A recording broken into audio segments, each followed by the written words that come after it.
제가 말씀드렸잖아요. 월세가 얼마나 위험한 짓인지. 저는 근데 이자 낸다고 생각하시면 시세 차익도 서울에서 이렇게 사람 볼 수 있는 아파트가 뭐 얼마나 되나요? 제가 계약서가 너무 많아가지고 한 60채 사고 판 것 같아요. 와. 매매 계약서 다 합치면 금액이 얼마 정도 될까요? 이거 다 합치면 50억은 넘죠? 50억은 넘어요. 1,000만 원, 2,000만 원에도 오르고 또 집을 공짜로 사는 거랑 마찬가지잖아요. 보시면 1억 3천만 원이에요, 매매 대금이. 근데 보증금이 1억 3천이에요. 내 돈 얼마 들어갔죠? 안 들어갔네요? 네, 내 돈 안 들어가고 이거를 제가 한 1억 6천 5백 정도에 팔았습니다. 이제 나중에 층이 올라오고 신축이 된다고 생각을 해보세요. 6억대다. 괜찮죠?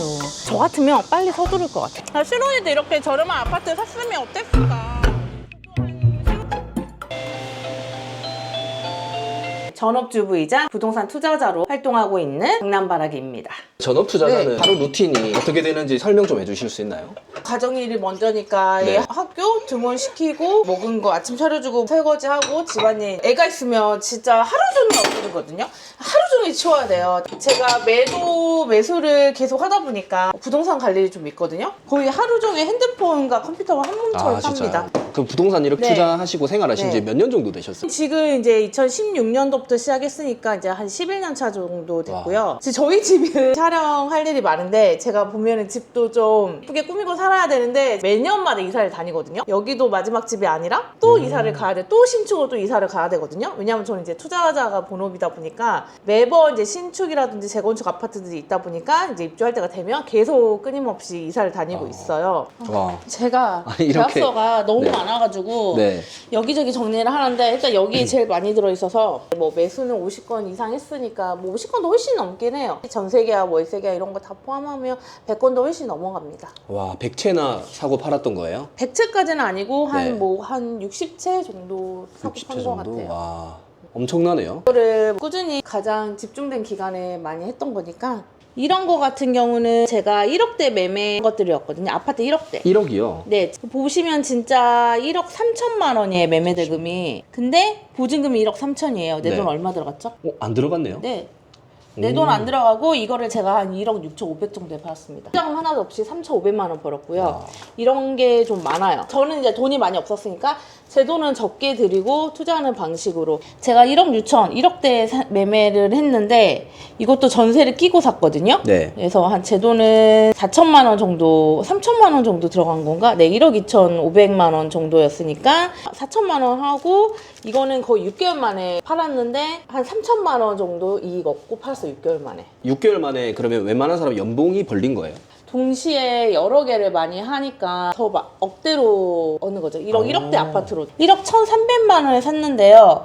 요거 같은 경우는 제가 수리를 조금 해서 1억 2천만 원에 전세를 냈어요. 그럼 제 돈 얼마 들어갔죠? 돈이 들어왔네요? 들어왔죠. 근데 제가 이걸 얼마에 팔았냐면 2억에 팔았어요. 그러면 돈이 하나도 안 들어가고 오히려 돌려받고 억 단위, 억 가까이 1억 정도, 수익이 1억 났네요. 가까이 팔았습니다. 1년 만에. 어떻게 그렇게 해야 돼요? 전세를 끼고 사는 거예요. 전세를 끼는데 지방 같은 경우는 사람들이 이런 하락장에는 집을 사지 않고 전세가가 올라도 그 전세금을 내요. 근데 저 같은 사람은 공부를 굉장히 많이 했기 때문에 이 아파트가 저평가다 그렇게 해서 전세를 끼고 매매를 하는 거죠. 그럼 제 돈이 적게 들어가는 거죠. 그리고 이제 상승기가 왔을 때 매도를 하는 거죠. 그러면 지금까지 매매 계약서 엄청 많잖아요. 치면 금액이 얼마 정도 될까요? 이거 다 합치면 50억은 넘죠. 50억은 넘어요. 근데 세금이 일단 절반이고요. 세금이 굉장히 많고요. 줄이라든 이런 게 좀 있긴 하죠. 근데 가치는 뭐 50억 훨씬 이상인 거죠.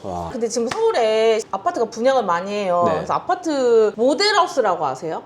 저는 자주 다닙니다. 가면 이렇게 휴지랑 생활용품 이렇게 받아와요. 이런 거 많이 봤어요. 이렇게 받아가지고 이거 생활용품으로 써요. 요새 그리고 뭐 책자 같은 거 받아가지고 보시면은 이거 그냥 아무거나 책자 다 받아오시잖아요. 근데 진짜 이거 완전히 이거 진짜 꿀템인데 노열동 노열층이라는 거 아세요? 그 단지에서 제일 좋은 동이죠. 근데 그거 찾는다고 사람들 따로 공부하잖아요. 여기 노열동 노열층 어떻게 찾나 공부 많이 하시잖아요. 그것도 돈 내고 막 배우시는 분들 많은데 제가 진짜 영원으로 알려드릴게요. 이 책자만 봐도 알아요. 어떻게 아냐면요. 여기 보시면 이 색깔이 있는 데가 일반 분양하는 거거든요. 그리고 요거는 지금 일반 분양이 없다는 거예요. 그럼 이거 누가 다 가져간 거죠? 여기 원래 살았던 조합원분들? 조합원들. 네. 조합원들은 원래 살았던 분이니까 맞아요. 피디님 말처럼 제일 좋은 동호수를 가져갑니다. 그럼 조합원들이 제일 많이 가져간 동호수가 제일 좋은 데예요. 노을층 찾는다고 뭐 채광 보고 뭐 가서 걸어보고 하는데요. 이런 거 책자만 봐도요. 우리 노을층을 여기서 찾을 수가 있어요. 아, 찐 노하우네요. 이런 걸 캐치를 해야지. 이거 그냥 뭐 책자 주는 거 갖고 와가지고 이렇게 버려놓죠. 네. 그런 거 아니에요. 이렇게 보시는 거고요. 저희 유튜브 보시는 분들이 네. 몇 억밖에 없는 사람도 있어요. 근데 그런 분들도 투자할 수 있을 만한 내 집 마련하기 좋은 곳도 있을까요? 저는 4천만 원 시작했잖아요. 네. 여러분 1억이면 정말 서울에도 아직 살 곳이 많습니다. 근데 여러분의 눈이 높아서일 뿐이죠. 많아요. 아직 서울에 많습니다. 짱구야 에어컨 켜. 이거 뭐예요?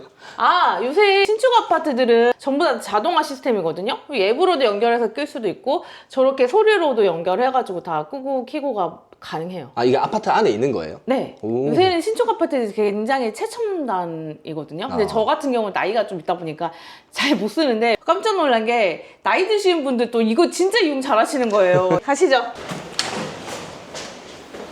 와, 여기는 뭐예요 또? 네? 뭐... 여기 제가 창고거든요. 네. 세대별로 다 하나씩 나오는데 제가 며칠 전에 국내 여행 다녀오면서 가방 같은 거 크잖아요. 네. 집에 두기가. 그래서 여기다 다 정리해 놓거든요. 야, 너무 좋다. 네. 그래서 와. 네, 좀 지저분합니다. 그래서 이런 거 큰 무게 같은 경우는 다 여기다가 보관을 또 합니다. 너무 좋아지고 있네요. 사람들이 계속 신축 하는 거겠죠? 네. 저희 커뮤니티에 카페가 있거든요. 거기서 네. 제가 피디님 커피 한 잔 사드릴게요. 와. 또 재건축 투자도 하고 분양권 투자도 하면서 계속 신축으로만 지금 이사 다니고 있습니다. 네. 근데 이제 또 이사 다니는 이유는 우리나라가 이제 그 세금이 좀 무겁기 때문에 세금을 줄이기 위해서는 이제 실거주하는 게 좋아요. 이사가 좀 힘들긴 하죠. 힘들어요. 근데 불로소득이라는 얘기를 많이 누가 하던데. 근로소득이래? 그러니까요. 네, 저희가 네. 11살이에요. 네. 그럼 초등학교 4학년이거든요. 네. 근데 저희 애가 1학년 때 이사 갔고요. 2학년 때 이사 갔고요. 3학년 때 이사 갔어요. 온 가족이 고생해야 되네요. 네, 1년마다 이사를 갔고요. 저희 남편의 직장은 멀거든요, 진짜 네. 집에서. 근데 집에서 근처만 찾으면 오를 만한 아파트가 한정적이잖아요. 그 지역에서만 이사를 다녀야 되니까. 또 서울까지 올라오게 되니까 남편은 또 그쪽에서 집을 얻어서 평일에 생활을 하고 독박 육아입니다. 아. 그래서 전업주부 할 수밖에 없어요. 지금 투자하면서 11년 동안 거의 독박 육아였기 때문에 네. 계속 애를 혼자 키우기도 했고요. 그다음에 또 돈이 없었기 때문에 또 월세 보증금 낮은 곳을 찾아서 또 엄청 먼 시골로도 내려갔었거든요. 그래서 끊임없이 이사 다니면서 이제 불렸던 거예요. 진짜 고생 많이 네. 했어요. 근데 그게 중요한 것 같아요. 시작은 내가 이런 데서부터 시작한 게 아니다. 그래서 여러분도 오늘 1억대, 2억대 아파트 보실 건데 네. 저는 사실 그런 아파트에서도 시작을 못했어요. 그래서 10년이 넘게 걸렸죠. 그래서 저는 낮에 저한테 뭐 하냐고 했잖아요. 네. 그렇게 브리핑 하다가 이렇게 시로 옵니다. 주문했습니다. 끝이에요? 네, 이렇게 기다리시면 돼요. 하다 아니, 그러면 카드 결제도 네. 하지 않으셨잖아요. 이거 관리비에 추가로 나와요. 감사합니다. 네. 매일 아침 이제 네. 집 앞에 메가 커피 앞에 네. 차 대고 네. 커피 픽업하거든요. 그래서 저도 너무 좋았어가지고 네. 돈은 없잖아요. 사실 이게 이런 게 몇 억씩 하는 아파트인데 돈이 어딨어요. 그래서 이런 걸 누릴 수 있는 게 월세잖아요. 돈은 없는 사람들이. 그래서 저도 그때 신축 아파트에 월세로 들어간 적이 있거든요. 네. 근데 이제 애가 어렸으니까 애기 엄마들이랑 친하게 지내잖아요. 저는 다 저 같은 줄 알았어요. 다 젊으니까 돈이 없어서 월세 아니면 잘해봤자 전세라고 생각을 했거든요. 그래서 이제 어울리다가 이렇게 대화를 하게 되는데 깜짝 놀란 게 다 자가였던 거예요. 그러니까 그때 배웠어요. 그분들한테 집을 사는 방법을. 정말 여러 가지 방법이 있는 거예요. 너무 그리고 다양한 사람들이 많으니까 다양한 방법으로 집을 샀던 거예요. 다 돈이 많은 사람도 있지만 물려받은 사람도 있고 많은 사람도 있지만 또 없는 사람들은 대출이란 걸 이용해서 집을 샀더라고요. 저희 남편과 저는 이제 시골 사람들이라서 대출을 너무 무서워했던 거예요. 근데 그때 아마 대출 이자가 월세보다 낮았을 거예요. 대출 이자를 월세보다 더 낸다고 해도 시세 차익이 남잖아요. 그러면 당연히 대출 받아서 사는 게 좋았죠.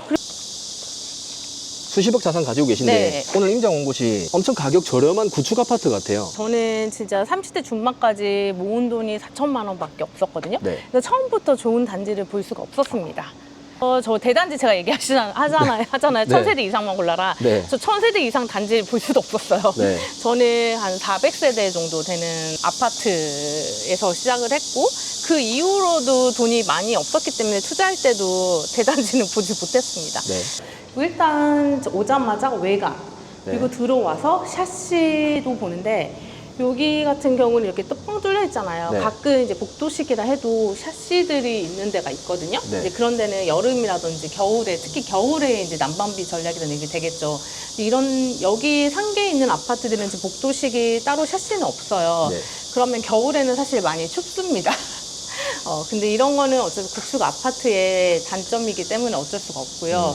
근데 저런 거 혹시 본 적 있으세요? 피디님? 1980년대, 90년대 입주한 단지들은 중앙난방이었기 때문에 저렇게 네. 굴뚝이 아파트 가운데 있거든요. 아. 네.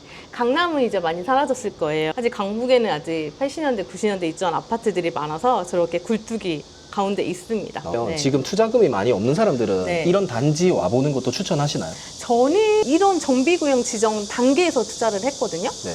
그때 저도 단계가 지나면 팔아야지 했는데 어떻게 하다 보니 계속 갖고 있게 됐어요. 결국 그 아파트는 3배가 됐어요. 그리고 사람들이 이제 신축이 될 때쯤 되니까 알아보더라고요. 그 아파트의 가치를 알아보더라고요. 여기도 똑같아요. 여기도 지금은 초기 단계라서 알아보지는 못하겠지만 여기가 재건축이 되면 4,000세대 이상급이거든요. 네. 굉장히 큰 거예요. 상상을 해야 되네요. 네. 네, 여기가 본다면 여기가 이제 나중에 층이 올라오고 신축이 된다고 생각을 해보세요. 4,000세대 이상급이면 메가급이거든요. 근데 아직 6억대다. 괜찮죠. 구축 아파트 재건축 되는 곳을 노릴 때 네. 미래에 바뀌면 어떻게 되지 이런 거 상상을 좀 해야 될 필요가 있겠네요.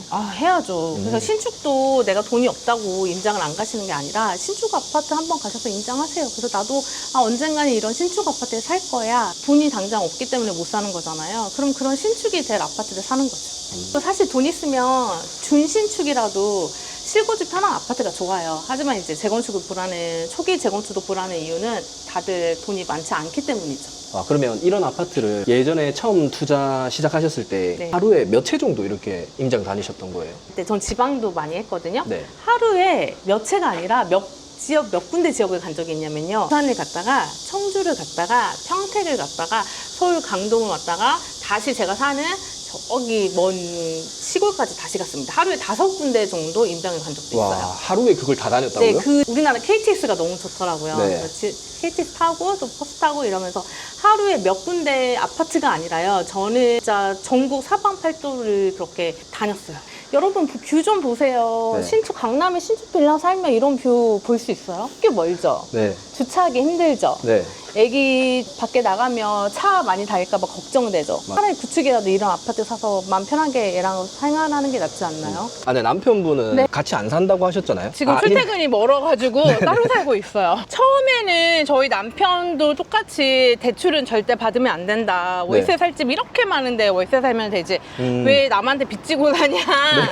이런 마인드였거든요. 근데 지금은 이제 제가 투자 성과가 어느 정도 있으니까 이제 좀 냅두는 편이에요. 아직 적극적으로 지지해주진 않지만 그래도 뭐라고 다니는지는 그냥 상관은 안 합니다. 제가 봤는데 우리 솔직히 여기 조사했는데요. 네. 전세 월세 하나도 없어요. 나 혼자 어떻게 처음에 부동산을 공부해야겠다는 마음이 드셨는지 좀 궁금해요.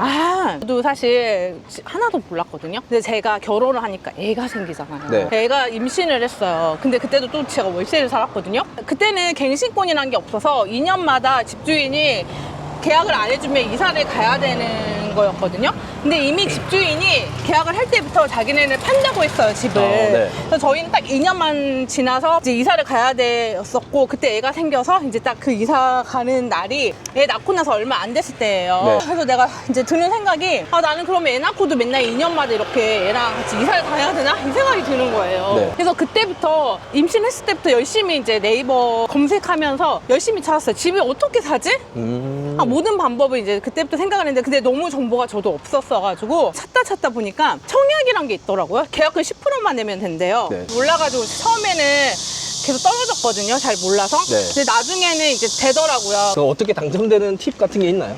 당첨되는 팁은요, 한 번에 당첨 잘 안 되거든요. 그리고 처음부터 인기 있는 단지 절대 당첨이 안 돼요. 그래서 인기 없는 단지부터 꾸준히 써야 됩니다. 제가 올해 서울 아파트 분양 많았다고 했잖아요. 그래서 꾸준히 관심을 갖고 꾸준히 청약을 쓰다 보면은 언젠가는 한번 당첨이 됩니다. 처음부터 엄청 인기 있는 단지 노릴 필요가 없는 거네요. 안 돼요. 그건 안 된다 생각해야 되겠네요. 당첨이 잘 안 돼요. 저처럼 예비 당첨을 노리고 이제 청약을 쓰시는 걸 추천을 합니다. 네. 부동산 투자로 돈을 좀 많이 벌려면 어떤 마인드부터 좀 가져야 될까요? 사실 지금은 부동산 투자의 시대가 아닙니다. 네, 네. 정부 규제상 투자를 못하게 막고 있고요. 그 대신 막을 수 없는 사람들이 있어요. 네. 바로 무주택자, 네. 내 집 마련 하시는 분들을 막을 수가 없거든요. 그래서 지금은 내 집 마련 먼저 하시는 걸 저는 강력하게 추천을 해드리고요. 내 집이 없으신 분들은 전세 월세를 살고 계실 거예요. 특히 이제 월세를 좋아하시는 분들이 있는데 네. 근데 월세는 내 인생 구하지 못해요. 그냥 내가 집주인에 내는 돈이거든요. 근데 이거를 집주인한테 낸다고 생각하시지 마시고 은행에 내세요. 은행에서 대출 받아서 대출 이자 내시면 내 집의 시세 차익은 내 거거든요. 네. 그래서 저는 월세 사시는 분들은 좀 생각의 전환을 하셨으면 좋겠어요. 그 부동산 투자의 네. 처음은 그 마인드를 좀 깨는 거라고 볼 수 있을까요? 대출에 대한 마인드를 깨는 거죠. 그리고 내 집 투자가 아니라 내 집에 실거주하는 거다. 라고 생각하시면 마음이 편할 것 같아요. 사실 내 집에 실거주하는 거면 내가 집값이 바로 떨어진다고 바로 팔 것도 아니잖아요. 그럼 네. 내가 집에서 실거주하고 있으면 또 언젠간 서울 집값이 오르거든요. 지금 뭐 떨어질 일도 없어요. 사실 서울이 오늘 보다시피 전세 월세가 이렇게 없단 말이에요. 이 수요들이 결국에는 매매로 돌아설 거고 공급도 없습니다. 서울에 이제 공급도 없고요. 재건축 이주 수요는 근데 너무 많아요. 그럼 재건축 이주 수요들도 결국 또 아파트를 찾을 거고요. 이 끊임없이 집값이 오를 수밖에 없는 순환이 일어나고 있는 거죠. 근데 여기 안에 들어오느냐, 이 흐름 안에 들어오느냐, 아니면 아직도 밖에서 관망만 할 것이냐, 인생이 많이 달라질 수 있겠죠. 하루 임장 이렇게 많이 같이 했잖아요. 네. 오늘 하루는 투자자 입장에서 어떻게 네. 하루를 보내신 것 같으세요? 저는 사실 이제 투자를 많이 할 수 없는 환경이라 내 집 마련 하시는 분들이 꼭 올해 안에 내 집 마련을 하셨으면 좋겠고, 그 올해는 그래도 입주 물량이 좀 남아있고 정권이 바뀐 지 오래되지 않았기 때문에 아직 저는 많이 올랐다고는 생각들지 않거든요. 지금 투자할 수 없는 환경이고, 특히 저 같은 다주택자 같은 경우는 저는 이렇게 막 임장 다니니까 오늘도 보셨죠. 막 사고 싶어요 사고 싶어요. 근데 나 취득세 증가 때문에 못 사냐 막 약간 실망을 했잖아요. 네. 그래서 지금 무주택이신 분들은 아직도 저는 기회가 많다고 생각이 들거든요. 그래서 꼭 내 집 마련을 하셨으면 좋겠고요. 이제 어디 가시는 거예요? 저 이제 지하철 타고 집에 가려고요. 아, 지하철 타고 집에 가세요? 네, 저 여기 지하철역이 가까워가지고 그냥 또 지하철 타고 집에 가보도록 하겠습니다. 알겠습니다. 저 전업주부라서 또 애가 기다립니다. 피디님 진짜 갈게요. 고생 많으셨습니다. 네.